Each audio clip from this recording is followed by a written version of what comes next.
Hi everybody, today is Tishav Baav, the 9th of Baav. That's why I can't say it's great to be back, but it's important to be back.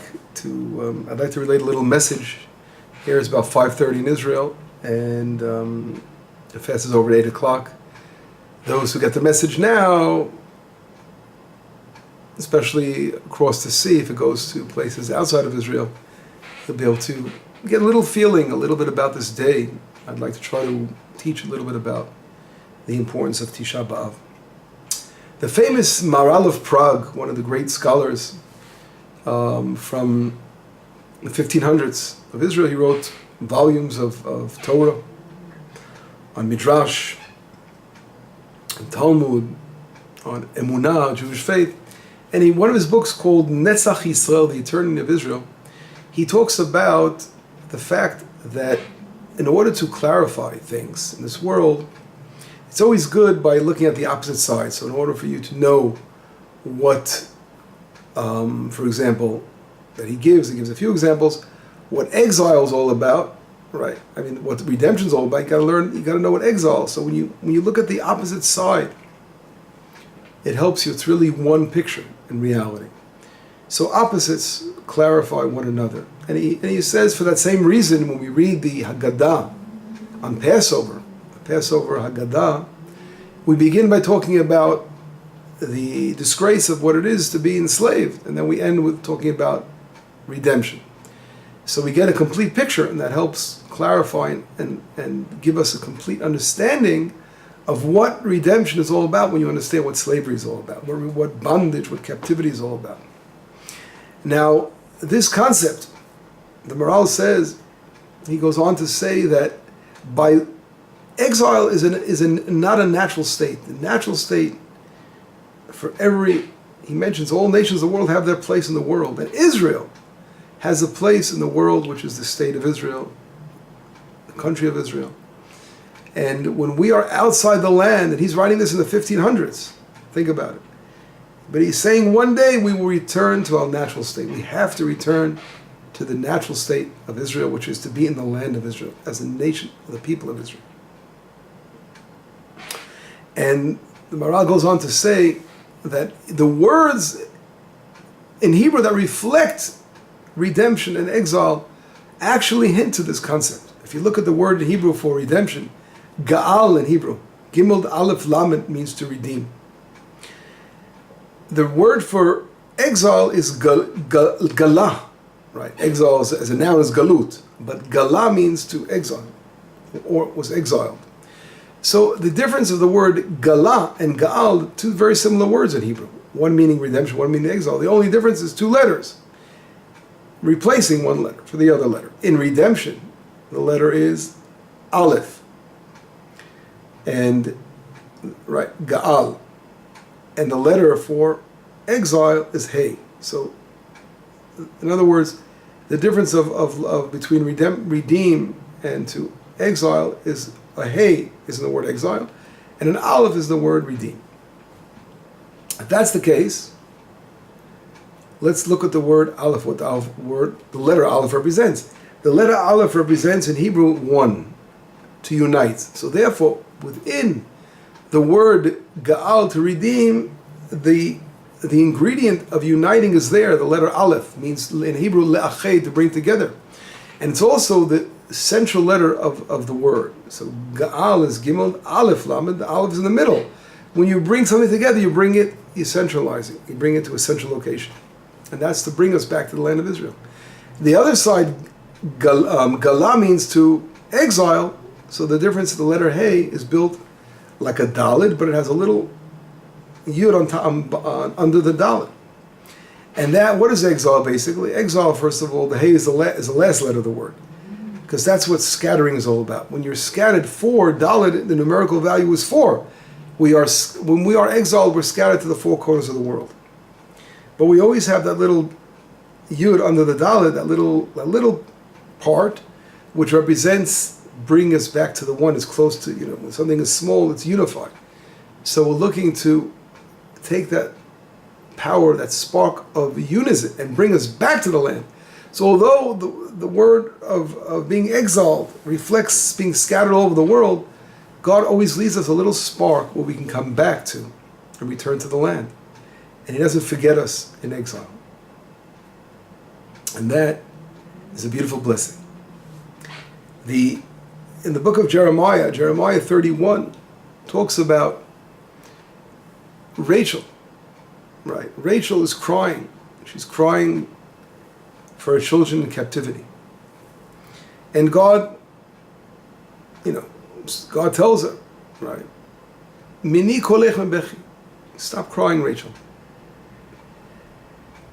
Et einayich medima, and your tears, your eyes from tears, is saying, let your voice not cry and scream, and your eyes from tears. There is reward for your deeds, Rachel. And he describes how Israel, the children, return to their borders. So Rachel, our matriarch, she's buried along the way, and her whole essence is crying out for her children, for the lost tribes, and for Judah, and for all the children, right? She's the mother of Benjamin and Joseph, right? But, of course, she's a matriarch of all of Israel and crying out for all of Israel. And she's crying and praying the return from all the lost tribes and, of course, Judah and all of Israel back to the land of Israel. And that's really what the matriarch Rachel's doing. And that little dot under the hay, which I said from the word gala, meaning to be exiled, is the tears of Rachel's tears, her crying for the children of Israel to return to the land. But again, as the Maral says, this abnormal situation of exile will be rectified and reversed when Israel returns back to the land of Israel. Now, in order to understand Tishav Baav, the 9th of Av, we can glance upon a Talmudic passage.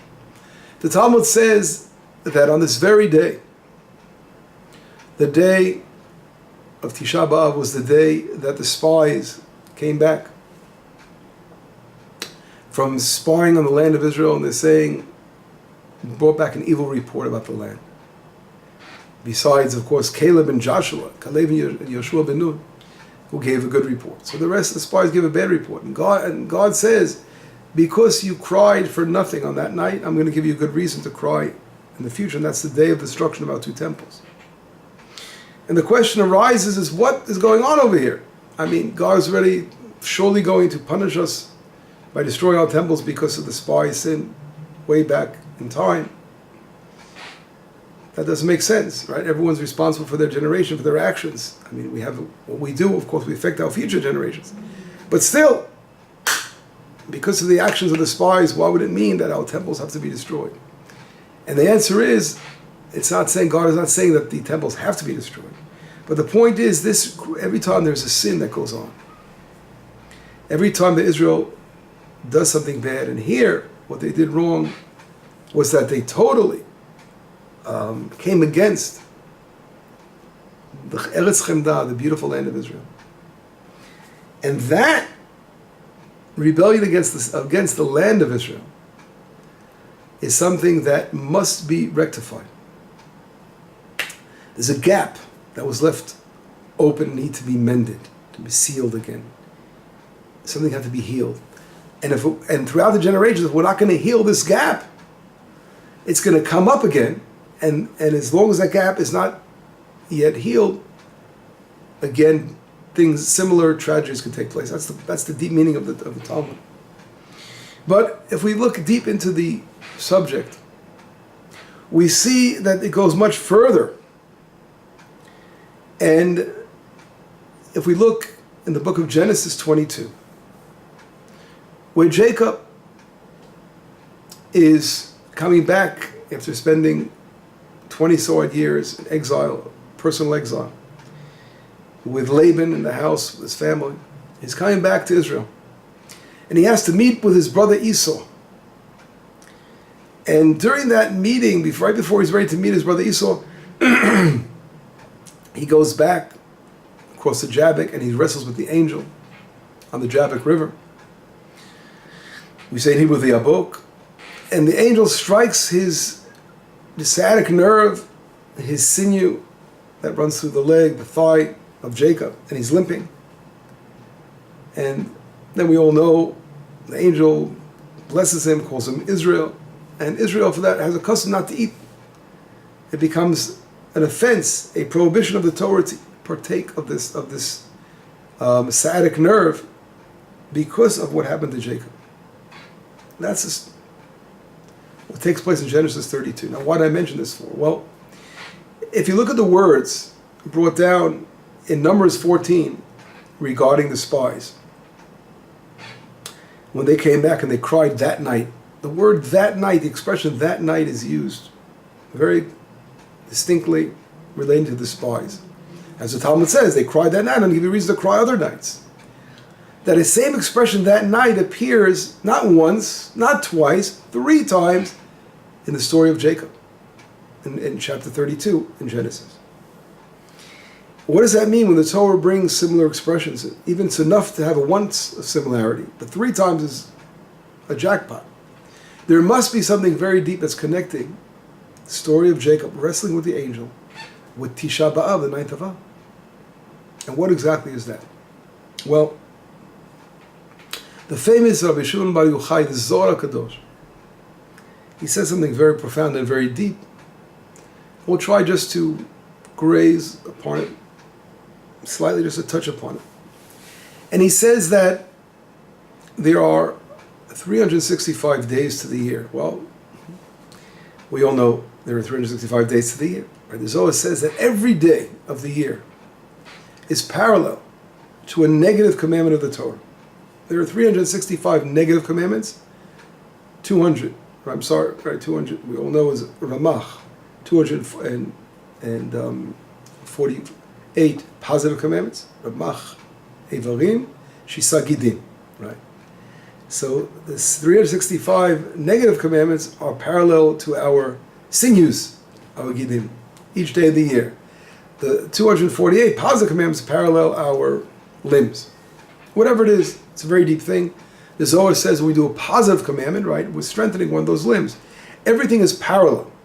So in every one of our commandments of the Torah, we put on tefillin, for example, and we're putting on a mezuzah on our doorpost, and we're helping this one and doing that. All these different commandments we're doing, we're actually strengthening one of our limbs in our body. When we are abstaining, preventing ourselves from falling into the trap of sinning, of negative commandments, so we're, again, by not doing those things, we're also strengthening our sinews of our body. And the Zohar HaKadosh says something very powerful. He says that the Gid HaNasheh, which is in a Hebrew way of saying the sciatic nerve, where the angel struck Jacob, that represents the evil inclination, the Gid HaNasheh. Now, and therefore, when the angel wrestled with Jacob, the angel had a hard time overcoming Jacob, because why? Jacob was totally whole in every one of his limbs and every one of his sinews. So the only way of trying to overcome in some way was to strike his sciatic nerve, which represents the evil inclination. That was a little way of getting, somehow, hurting Jacob a little bit. And it's interesting because the sciatic, the thigh, which represents the thigh bone, the way it joins the joint, that whole hip represents the place of a covenant, of the circumcision covenant. And therefore, the reason, again, for the circumcision covenant, one of it is, of course, of sexual purity, for a person to remain pure and not, God forbid, sin with the evil inclination. So therefore, the striking of that thigh was also somehow hinting to that's where the evil urge, the evil inclination resides more than anything, and it's important to be holy and pure in relation to that. And Jacob was able to overcome that. That's how he's blessed by the angel. That's Jacob. The beautiful, now the Zohar HaKadosh, when we first finish this comment of the Zohar, he goes on to say something very interesting. He says that it was Tishav Baav. He doesn't say the words it was Tishav Baav, but he says if someone eats on Tishav Baav, if someone partakes of food, today, on this day of Tishav B'Av, it is likened to eating the Gid HaNasheh. So he's eating the Gid HaNasheh. We know that the Gid HaNasheh became a prohibition from that day on for all of Israel never to eat such a sinew, right, of the hind leg of an animal, because of what happened, the struggling with the angel. And the Zohar Kadosh says if someone eats today on this day of fast, it is like he's eating the Gidan Hashem.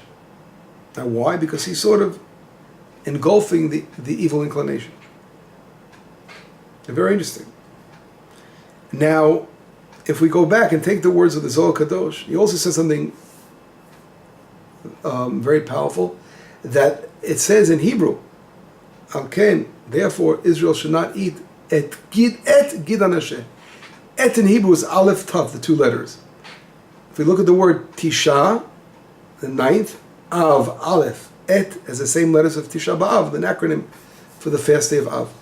The Chidah is Rav Chaim Yosef David Azulai, the famous Chidah who lived in the 1800s, born in Jerusalem, his father in Hebron, a famous Kabbalist who spent time in Europe. He came back, and his bones were brought back. He passed away outside of Israel, was brought back to the land of Israel in the early 60s. The Chidah writes that there are within the word Gidan Hashem the hints to all the destructions of the days that we commemorate destruction of the temple. Et, he obviously got from the Zohar Kadosh, Rabbi Shimon Bar Yochai. Gimel is for Gedalia, the fast of Gedalia. Yud refers to the 10th of Tevet. And Daled refers to, if we take the Daled, it's 3. Yud is 10, Daled is 4. Yud is 10, 14. And Gimel is 3. 14 and 3 is 17. 17 is the 17th day of Tammuz. So he shows us how each one of those in the word Hanasheh, Gid Hanasheh, which refers to the sciatic nerve in Hebrew, is Shana, Hashanah, the year. These are the fast days throughout the year that we commemorate this destruction of our temple. So we see within this whole story of Jacob such an intrinsic connection of the destruction of the temple is all outlined here and hinted to in the Zohar and the Chidah. So the question is, on the deep level, we have to understand why. What is that so connected to the destruction? In order to expand a little bit more, I'd like to bring down some of the words of the famous Rabbi Tzadok HaKohen Melublin. Rabbi Tzadok HaKohen Melublin, one of the Hasidic masters, he writes that, first of all, basing himself on a Midrash, the Midrash Rabbah states what exactly happened when the angel struck Jacob on his Gidan Hashem. Well, there are three opinions of what happened. One opinion says that the bone was dislocated, right? Came out of its place. The word in Hebrew, menasheh, also means to jump. It's sort of nisha, jumped out of its place. Another explanation, it was cracked like a fish.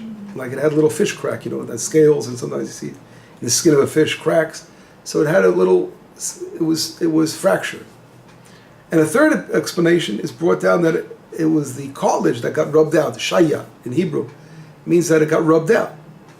So these are three different explanations about what happened when Jacob got injured by the angel. But the beautiful words of Rabbi Tzadok HaKohen Melublin explains what is the symbolism of these three explanations. And he says something called Shmad. This refers to the exile. When the Jewish people are in exile, we call it Shmad, which means the nations are trying to coerce Israel to accept other religions. We saw this in the Inquisition. As a matter of fact, the expulsion of Spain took place on Tishav Baav, when they're trying to force Jews to convert to Christianity or Islam. Throughout history, the nations are trying to force Israel to convert. And it says, when Jacob, what does the thigh represent? The yerech. In Hebrew, is an expression, yotzei yerecho. Progeny, that who came out of his loins, those who came from Jacob's loins, basically. So, since the angel wrestled with Jacob, didn't have an ability to overcome Jacob, because he was holy, he was so pure in his servants of Hashem, his divine servant, their whole attempt was to try to grab hold of his progeny, of his children, claiming replacement theology, claiming that God no longer wants you, the people of Israel. And Rav Tzadok says, he explains it in a very, very special way, that there are three types of shmad. Three types in history. One, that the Jewish people are forced to dislocate, to relocate, right? It's like the hip being dislocated. That parallels the explanation of the Midrash when the angel dislocated the hip. So Jews are forced to relocate, run away from where they are, run away from their homes, because of the forces, the evil forces that want to throw them out of where they are, or force them to convert to their religions. The other one is the tragic martyrdom, when Jews were murdered because they did not want to accept the other faith of other religions. How many Jews were killed because they did not refuse to accept Christianity or Islam in history? The third type represents the fish. Why the fish?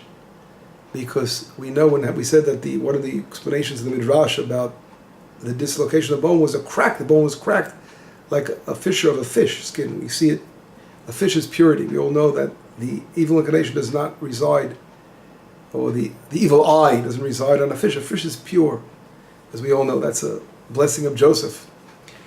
And the third option brought down explanation of the third option, which was the Shia, the bone, the cartilage got rubbed out.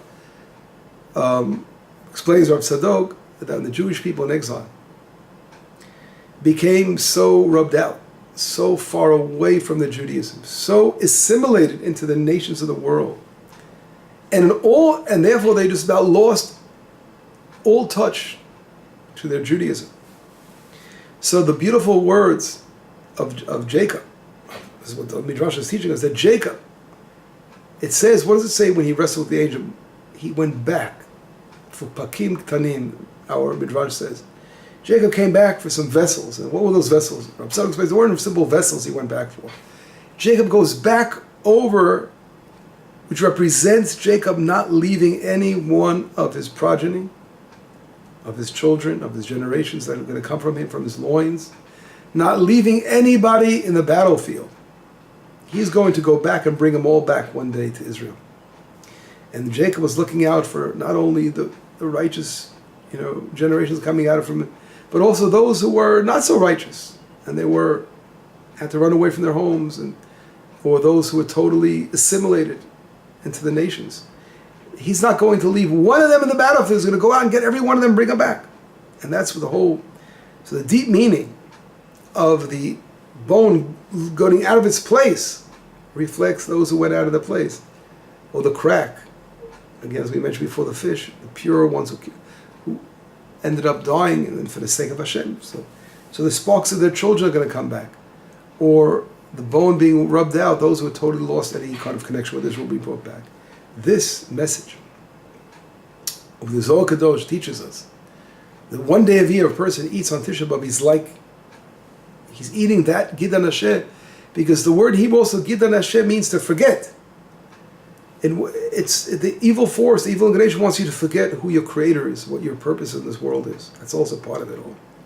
Or it jumps out once, and that always brings you to those to jump and turn their backs on their people, on their nation, and get lost. All that comes from forgetting who your creator is.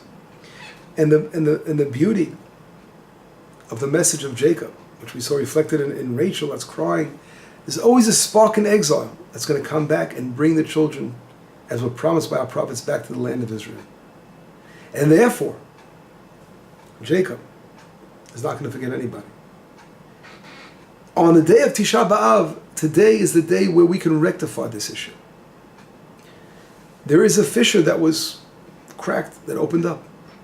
This wound that's opened, which was created because of the sin of the spies, right? Which we began on this day. We see this day has a day which has to be healed because of that wrestling with the angel. That angel represents Israel's whole experience throughout the exile. What happened was Jacob in the house of Lavan, he literally was in a personal exile, working so hard for so many years for his wives and being cheated, and then finally able to come out of that. When Joseph was born, the sparks gathered him back into the land. But he had to struggle, of course, with the angel, because that's trying to prevent them coming back to the land. We always meet, and any time Israel wakens to return, there's always evil influence that want to prevent us from doing the right thing and coming back. And that's the power of Esau, the power of this angel, the evil inclination. And the same force has awoken up throughout the ages. In the Holocaust, Israel woke up. A terrible tragedy, 6 million Jews were murdered. And there was an awakening to return to Zion. And those who came along and saying, no, we can't do this. And those who said you can't do this ended up dying in Auschwitz. But after that, the miracle took place, and we came back to the land and set up the state of Israel. That is a result of, again, overcoming, trying to heal that fissure that was opened up on the spies when they despised the land. By the spies of Israel, when they came back with the evil report of the land of Israel, they were continuing. They were holding on to the evil inclination of Esau. That was still ingrained here, to despise the land of Israel. Because it all comes from that, all sin comes from Israel losing its individuality, losing its place. As the Maral says, every nation in the world has a place to be, and Israel's place is the land of Israel. When we're outside the land of Israel, we're not being who we are. It's a very terrible, terrible tragedy. And we have to rectify. On this day is the day we have to wake up and say, that's why it says Messiah is born on Tishav Baav. Because that's the day we have an ability, when there's, as we learn from opposites, as we opened the lesson up with, when there's, from one side, from white you can understand what black is all about. That's the way it works. Opposites complete a total picture. And from exile we can understand what redemption is all about. So this day, when we suffered such destruction, it was a day of also that was planned to uproot our Gush Katif, our communities in Judea and Samaria, in Gaza and northern Sharon. In Israel it happened.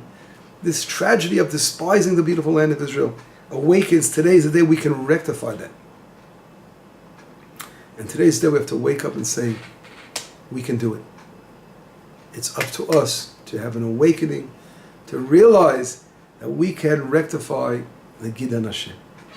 It's all by loving the land of Israel and doing everything we can to support and strengthen and to come back to the land. And this blessing, I'd like to end with the words of Rav Kook. And let me try to open it up here, the words of Rav Kook. Rav Kook talks about, in the book of Orot, he writes like this. He writes, Yitzira Atzmit Yisraelit, a personal labeled creation of Israel, something that we could say this is an Israeli creation, b'machshava, with thought, u'betokav ha'chayim, and in the power of life, and mif'al in our actions. He's saying only in the land of Israel can we really put our finger on something and say this is totally an Israeli invention. It's 100% Israeli. And he says everything that's done in Israel, right, through, by being in the land of Israel, through Israel, is totally becomes intrinsic with the people of Israel. And he's saying this, what he's saying, Rav Kook says, Zeu Osher Gadol Yisrael Olam. This is great happiness for Israel and the world. He's saying not only for Israel, when Israel's independent in its land, and it's doing its role and its purpose. So it brings about a blessing not only for its own people, but for the entire world is rectified through Israel gaining its independence again in the land of Israel. And he's saying, he goes on, it's a long paragraph, I'm not going to today teach this whole paragraph, but the important thing is to realize when Israel comes back, Rav Kook is saying, to the land of Israel, he will bring a blessing for Israel and for the entire world. So when Israel's out of its place, the entire world is shifted out of its place. The world is supposed to look to Israel for guidance, to be a light to the nations. And it can only do so when we are in the land of Israel. And when they think about it, when did all the different struggles in the world take place? And trouble in the world, all different kind of movements in the world, reaching out, trying to find things, only happened when Israel wasn't around, when the temple was destroyed. First temple, we see all the philosophy came around, people searching in the world. Second temple, the birth of different religions took place afterwards, people searching for God in the world. And that search comes from all kinds of turning left and right for different religions, different ways. How can we serve the Creator? But when Israel is powerful in this prophecy in the land, and there's a Beit HaMikdash standing, and there are priests in the temple, and there is a Sanhedrin, a court, and Israel is an example of what a divine country is supposed to be. And the world's supposed to reach spirituality through Israel, then the world reaches total happiness. Don't forget, on the holiday of Sukkot, we offer offerings for the 70 nations to bless them. So the entire world is blessed in every way when Israel is in the land, strong and safe and independent. On one hand, we are a private country. Israel, like Am Levadad Yishko, and a nation will dwell alone, right? On the other hand, we have a universal role of Abraham, our forefather. Within you, all nations of the world are blessed. In order for us to be and fulfill that universal role, we have to be in the land, strong and sturdy and independent in our land of Israel. And then we can be and reach out a hand of teaching the world, and a perfect, again, harmony of peace, true peace with the world will come. And that is what Tishav B'Av is all about. Realizing that is what we rectify and eliminate that evil urge of the world. Only at the end of the days, when we will reach our final, which is now, we are literally at the end of the days, now Israel's back. We have to go forward to build our temple and to, again, witness prophecy being restored to the land, and great blessings for the entire humanity will come from this. Anyway, let us end with a prayer that we will live in our lifetime, be blessed to see the rebuilding of our temple. We work hard for this to happen and to rectify ourselves in every way. And we will be in touch. Bye-bye.